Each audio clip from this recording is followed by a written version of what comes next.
Good morning, first year commerce and arts. Economics class में this is the part 4 lecture. Today I would like to discuss the types of economy. इस last lecture तो part 3 में मैंने बताया था factor of production और कुछ basic terminology जो अक्सर इकोनॉमी में पूछा जाता है। मैंने सेकंड लेक्चर में जब हम इकोनॉमिक्स और चीज़ों को डिफाइन करें तो मैंने इकोनॉमी भी बताया था कि इकोनॉमी क्या होता है। इकोनॉमिक्स तो एक प्रिंसिपल बताता है कि ये प्रिंसिपल्स है। इकोनॉमी जो होता है मैंने बताया था the pattern of economic behaviour in the system, क्योंकि हर देश की ज़रूरत अलग होती है। उस देश की ज़रूरत के आधार क्या क्या बेस होते हैं, उसका जियोग्राफिकल कंडीशन, उसका कल्चर, सोशल सोसाइटी, डेमोग्राफिक, ठीक है ना, इकोनॉमिक, सब ये सब फैक्टर अलग अलग होते हैं, पॉलिटिकल सब फैक्टर होते हैं।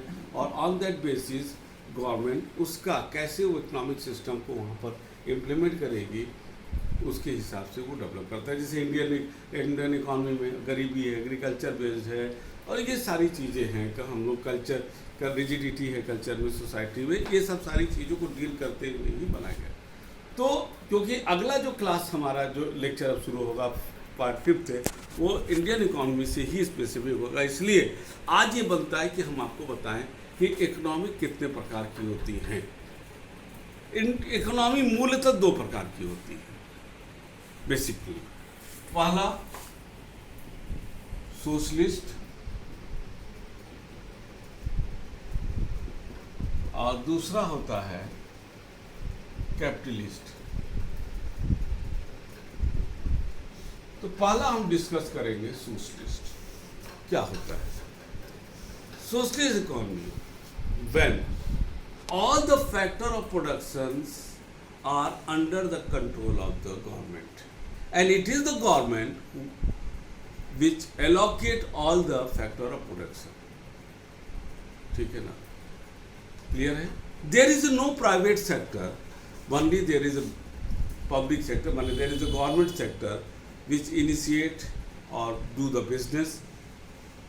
ठीक है, in that case there is no chance of the अमीर एंड गरीब, हैव्स एंड हैव्स नॉट, ये कोई चांस नहीं रहता। क्यों? क्योंकि each and everything is determined and control by the government. It is the government, not only government here prepare the rule regulations but also do the business. ठीक है, तो पूरे सिस्टम पर गवर्नमेंट का नियंत्रण होता है और गवर्नमेंट ही है अपनी ज़रूरत के हिसाब से चीज़ों को डिटरमाइन करती है, पब्लिक नहीं करती है। तो इसलिए जो मार्केट होता है, प्राइवेट सेक्टर जब आता है तो चूंकि प्राइवेट सेक्टर का जो मूल तत्व होता है वो टू अर्न द मनी।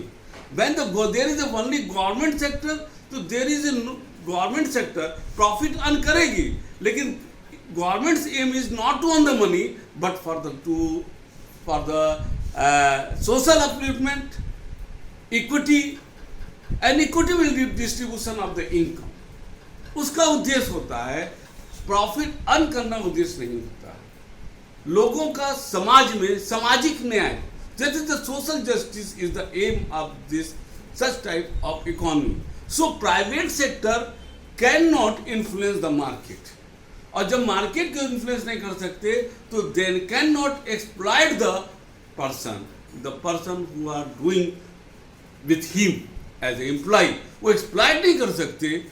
क्योंकि जब कहीं ना कहीं जब व्यक्ति मार्केट को इन्फ्लुएंस कर सकता है तो वो ज़्यादा प्रॉफिट करने के चक्कर में हमारे पास जो भी रिसोर्सेज है, चाहे फैक्टर ऑफ प्रोडक्शन है, चाहे फिजिकल और नॉन फिजिकल अदर रिसोर्सेज है, उसका वो गलत प्रयोग करने लगता है।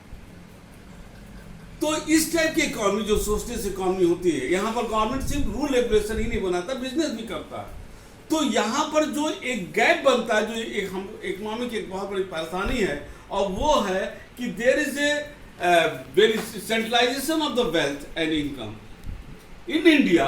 अभी की बात करें 3% people who are holding the 70% resources of our country.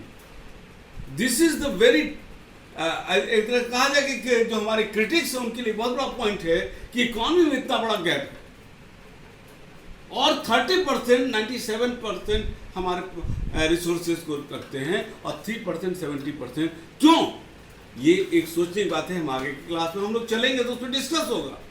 इन बीमारी को दूर करने के लिए government socialist pattern of economy करती है। जैसे पहले रशिया था, चाइना था, और भी कंट्री थे जो सोशलिस्ट पैटर्न पर हमारे काम करते थे। अब वैसे सोशलिस्ट पैटर्न तो हम अब विश्व से मूलतः एक तरह से कहा जाए कि टेक्निकली समाप्त हो गया है। किसी ने अनाउंस ना भी किया हो लेकिन समाप्त हो गया है, क्योंकि एक दिक्कत हो, अगर हम आलोचना करें तो एक आलोचना का विषय बन जाता है। अब वो ये है कि सोशलिस्ट इकोनॉमी में आपका लोगों का शोषण नहीं होगा, ये तय है, लेकिन विकास भी नहीं होगा। क्योंकि विकास के लिए जरूरी है कि लोगों को रिस्क लेना, आगे बढ़ के काम करना, ये ललक होना चाहिए। जबकि सोशलिस्ट पैटर्न में ऐसा कुछ नहीं है, क्योंकि जब हमको मालूम है कि हम कितना भी मेहनत कर ले हमको उतना ही मिलना है, हम मार्केट को इन्फ्लुएंस नहीं कर सकते, हम प्रॉफिट नहीं कमा सकते, तो हम क्यों मेहनत करें। दूसरा दिक्कत जो इसमें आता है, चूंकि इसका उद्देश्य प्रॉफिट अर्न करना नहीं होता है, इसका उद्देश्य होता है सोशल जस्टिस, लोगों को सामाजिक न्याय दिलाना, आर्थिक जो विषमता है, जो इकोनॉमिक डिस्पैरिटी है, उसको कम करना, खत्म करना। ऐसी दशा में हम जब प्रॉफिट उद्देश्य नहीं है तो जो बजट बनता है वो घाटे का budget up to certain limit अच्छी है, लेकिन ज्यादा जब घाटे का बजट हो जाता है तो देश में कहीं ना कहीं एक अलग प्रकार की समस्याएं लेकर के आती है जो देश के लिए उचित नहीं है। ठीक है ना। और ऐसे कंट्री विश्व के लेवल पर जब ग्लोबलाइजेशन के युग में कम्पीट नहीं कर सकते, क्योंकि वहां पर रिस्ट्रिक्शन है। जैसे नहीं होता, एक व्यक्ति पर रिस्ट्रिक्शन, बच्चे को रिस्ट्रिक्शन लगा दीजिए, तुम निकल नहीं सकते, तुम ये नहीं कर सकते, तुम वो नहीं कर सकते, और आप कहते हो कि नहीं साहब वो IAS अफसर बन जाए, CA बन जाए, ITN बन जाए, तो वो नहीं बन सकता। क्यों? क्योंकि रिस्ट्रिक्शन नहीं है, उसको कहीं ना कहीं स्वतंत्रता चाहिए। स्वतंत्रता का मतलब हमने कहा स्वतंत्रता चाहिए, स्वच्छंदता नहीं बोला, क्योंकि उसको एक अप टू सर्टेन लिबर्टी होना चाहिए कि वो अपने हिसाब से काम कर सके। सोशलिस्ट इकोनॉमी में एक दिक्कत था कि यहाँ हर चीज का रिस्ट्रिक्शन था, तो एक country with in the country चीजें चल सकती हैं, लेकिन ग्लोबल युग में इस कम्पीट नहीं कर सकती। तो ये दिक्कत आया, जिसके वजह से मूलतः सोशलिस्ट इकोनॉमी धीरे धीरे समाप्त हो गया। हमारे इंडिया में ही आपका पश्चिम बंगाल में, जहाँ पर मार्क्सवादी कम्युनिस्ट पार्टी की सरकार होती थी, जो सोशलिस्ट और कम्युनिस्ट पैटर्न के विचारधारा को फॉलो करती थी, वहाँ पर भी आज एक अलग वहाँ पर व्यवस्था काम कर रही है। गलत नहीं है, सही है। वह व्यवस्था क्या है, जब हम कैपिटलिस्ट पढ़ेंगे तो आएगा। तो ये था बेटा सोशलिस्ट इकोनॉमी। नाउ हम आ रहे हैं अब कैपिटलिस्ट इकोनॉमी में। कैपिटलिस्ट इकोनॉमी क्या होता है कि जो सोशलिस्ट इकोनॉमी में कभी थी कि each and everything is decided by the government and government itself do the business and no one can influence the market. तो वहां पर हमने देखा कि डेवलप हम नहीं कर पा रहे थे, तो बाद में ये आया, अर्थशास्त्रियों ने कहा, और जो कैपिटलिस्ट इकोनॉमी में मेन कैरेक्टरिस्टिक है कि गवर्नमेंट का काम रूल रेगुलेशन होना चाहिए, एक प्रेमिसेस डेवलप करना चाहिए, एक सिस्टम डेवलप करना चाहिए, लेकिन with in that system public को काम करना चाहिए। गवर्नमेंट रूल रेगुलेशन बनाए ताकि गलत चीजें ना हो पाए, लेकिन मार्केट को टोटल अपने कब्जे में कर लेना ये उचित नहीं है। तो यहां पर कैपिटलिस्ट इकोनॉमी में rule and regulation is prepared by the government and it is the private sector to do the business. When there is a private sector to do the business, so naturally the private sector work on the basis of to earn the money. Or when the private sector is doing the work to earn the money, naturally they will manipulate, they will influence all the economic and other system in his favor just to earn the money. ठीक है, वो करेंगे। They also try to influence the market through the demand and supply.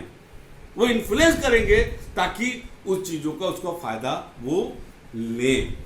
इसीलिए देखिए आज इस globalisation, आज इस कैपिटलिस्ट युग में हर there are so many company. एक चीज और बता दें, in the capitalist economy there is no, मूलतः मैक्सिमम तौर पर प्राइवेट सेक्टर होते हैं, लोगों का होता है, इवन स्ट्रेटेजिक एरिया भी ज्यादातर प्राइवेट सेक्टर में होते हैं, पब्लिक सेक्टर नहीं के बराबर होती है। इसीलिए प्राइवेट सेक्टर जब होगी तो वहां पर वो प्रॉफिट अर्न करेंगे।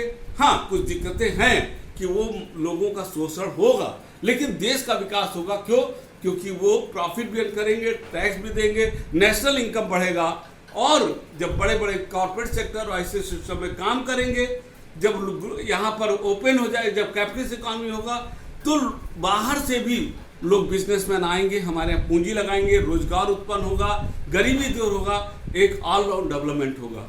लेकिन दिक्कत है कैपिटलिस्ट इकॉनमी में जो पूंजीपति होता है वो एक तरह से कहा जाए लोगों का शोषण करता है। ज़्यादा से ज़्यादा प्रॉफिट कमाने के लिए वो तमाम ऐसी चीज़ें करता है जो आर्थिक, सामाजिक और नैतिक दृष्टि से कतई उचित नहीं है। आज जितने भी डेवलप कंट्री हैं वो कैपिटलिस्ट इकॉनमी है। अमेरिका, जापान, इंग्लैंड, ये सब डेवलप कंट्री है। तो हम लोगों ने देखा कि सोशलिस्ट इकॉनमी में भी दिक्कत है, कमियां हैं, और कैपिटलिस्ट इकॉनमी में भी कमियां हैं। तो जब हमारा देश आजाद हुआ तो भारत सरकार को उस समय लगा कि भैया कौन सा अपनाएं, सोशलिस्ट अपनाएंगे तो हम कभी आगे नहीं बढ़ाएंगे, और कैपिटलिस्ट अपनाएंगे तो उस समय जो हमारी पूंजी, हमारे देश की आर्थिक व्यवस्था खराब थी वो और खराब हो जाएगी, क्योंकि एक तो पूंजीपति है नहीं है तो वो शोषण करेंगे। तो उस समय गवर्नमेंट ने एक दोनों का मिक्सचर तैयार किया, सोशलिस्ट का कुछ भाग दिया, कुछ कैपिटलिस्ट का, और जिसको कहते हैं मिक्स्ड इकोनॉमी।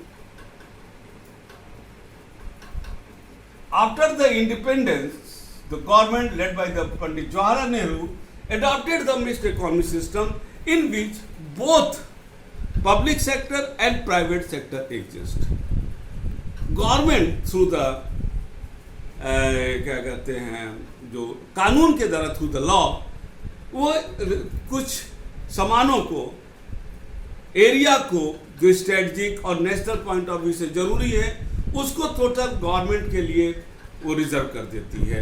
जैसे आपका स्ट्रेटजिक है, इसरो है हमारा, और भाभा एटॉमिक एनर्जी है, डिफेंस से संबंधित चीज़ें हैं, ये सब सारी चीज़ें जो है वो और भी क्षेत्र हैं जिसको टोटल गवर्नमेंट सेक्टर में रिजर्व कर दिया गया कि इसमें प्राइवेट सेक्टर ना आ जाए, क्योंकि यहाँ उद्देश्य होता है पैसा कमाना नहीं है, देश का विकास, लोगों का विकास। और कुछ एरिया टोटल प्राइवेट सेक्टर को दे दिया जाता है जिसमें गवर्नमेंट नहीं जाती है। बहुत से ऐसे एरिया हैं, और बहुत से ऐसे एरिया है जिस पर गवर्नमेंट और प्राइवेट सेक्टर दोनों अपना अपना काम करते हैं। जैसे स्टील है, गवर्नमेंट भी स्टील फैक्ट्री लगाती है, प्राइवेट सेक्टर भी। चीनी मिल, शुगर मिल गवर्नमेंट भी लगाती है, प्राइवेट सेक्टर भी लगाता है। तो इस तरीके से कार्यों का मिक्स्ड इकोनॉमी में विभाजन हुआ। तो यहाँ पर क्या था कि जो दोनों में कमियां थी उसको दूर करने की कोशिश की गई, ताकि सोशलिस्ट पैटर्न पर जो गरीब लोग हैं उनके साथ अन्याय न हो। साथ ही साथ हमको ये भी देखना है कि सोशल जस्टिस के साथ साथ हमको इकोनॉमिक डेवलपमेंट देखना है, जो जब तक उसमें मिक्स्ड इकोनॉमी में थोड़ा सा तड़का कैपिटलिस्ट इकोनॉमी का नहीं लगता है। तो एक बैलेंस बनाने की कोशिश किया गया। तो 1947 के बाद जब हमारा देश आज़ाद हुआ तो इसको किया गया। अब जो हमारी इकोनॉमी थी जिसको हम आगे डिटेल में बताएंगे, अगर ये कहा जाए ये मिक्स्ड इकोनॉमी है तो मिक्स्ड इकोनॉमी में क्या होता है, सोशलिस्ट पैटर्न भी है और कैपिटलिस्ट पैटर्न भी है। प्रायर टू द 1991 हमारा स्विंग जो था सोशलिस्ट पैटर्न पर ज्यादा था इधर, लेकिन 1991 के बाद हमारा जो स्विंग था, रेशियो जो था, वो कैपिटलिस्ट की ओर ज्यादा हो गया through the LPG concept. LPG का मतलब, आप लोग बुद्धिमान हो, हाई स्कूल तक पढ़े हो, क्या होता है एलपीजी का मतलब? Liquid petroleum gas. नहीं, इकोनॉमिक्स पढ़ रहे हो। लिबरलाइजेशन, प्राइवेटाइजेशन एंड ग्लोबलाइजेशन, किसी लेक्चर में इसको हम बताएंगे आगे जब इंडियन इकोनॉमी पढ़ाएंगे। फिर से बोल रहे, एलपीजी का मतलब liberalisation, privatisation and globalisation, not the liquid petroleum gas. ये इकोनॉमिक्स क्लास है, केमिस्ट्री की क्लास नहीं है। तो ये 91 के बाद हमारी इकोनॉमी में थोड़ा सा ट्विस्ट आया, वो थोड़ा सा कैपिटलिस्ट की उम्र की। तो 1991 के पहले हमारे यहाँ ज़्यादातर पब्लिक सेक्टर होता था, अरे हाँ पब्लिक सेक्टर होता था, प्राइवेट सेक्टर कम होता था। इसलिए हमारे यहाँ पब्लिक सेक्टर, क्योंकि उद्देश्य क्या था, लोगों का भलाई, तो हमारे यहाँ उससे फायदा, उसका नुकसान क्या हुआ? फायदा तो जो था, नुकसान ये हुआ कि देश में घाटे की व्यवस्था, डिफिसिट बहुत बजट बढ़ने लगा और वो ग्रोथ नहीं होने लगा, जो डेवलपमेंट नहीं होने लगा। 1991 के बाद जब इकोनॉमी मूव की तो उसमें कैपिटलिस्ट इकोनॉमी का तड़का ज़्यादा हुआ, सोशलिस्ट का कम हुआ। तो वहाँ पर धीरे धीरे प्राइवेट सेक्टर ज़्यादा आए और बाहर से भी कंपनियाँ आई, और आज के डेट में मिक्स्ड इकोनॉमी है, लेकिन जिसमें कैपिटलिस्ट पैटर्न का ज़्यादा है, सोशलिस्ट पैटर्न कम होता चला जा रहा है। क्यों हुआ, ये कैसे हुआ, इसको हम लोग आगे के नेक्स्ट क्लास में बताएंगे। आगे से बेटा ये 4 क्लास एक तरह से हमारा बेसिक क्लास था। 5वां क्लास जो हमारा आएगा पार्ट 5, उसमें हम मूलतः बताएंगे जो इंडियन इकोनॉमिक डेवलपमेंट आपका बुक है, उस बुक से लेते हुए हम चलेंगे चैप्टर नंबर 1 से, जो भी होगा उससे। यहाँ याद रखिएगा, जितना भी बताए हैं उसको नोट्स के रूप में बनाइएगा, लिखिएगा ज़रूर, ठीक है। नोट्स अच्छा होना चाहिए, उसके लिए सिर्फ आप अपनी ही किताब नहीं, अदर किताबें, आप रेफरेंस बुक को आप ले सकते हो और उससे भी आप नोट्स बना सकते हो। नोट्स रेगुलर बेस से बनाते रहिएगा, ये नहीं कि जब हम बोले या स्कूल की तरफ से आए तब इकट्ठे बैठ जाए, एक साथ खाना नहीं खाया जाता, वो नोट्स का स्टैंडर्ड गिर जाएगा। आप अभी से बनाते रहिए, घर पर हो आराम से बना सकते हो, ठीक है, और तब ये अपना चलेगा। आप आराम से ही अपना अगले लेक्चर में हमारा वेट कीजिए। तब तक के लिए good day and goodbye, thank you.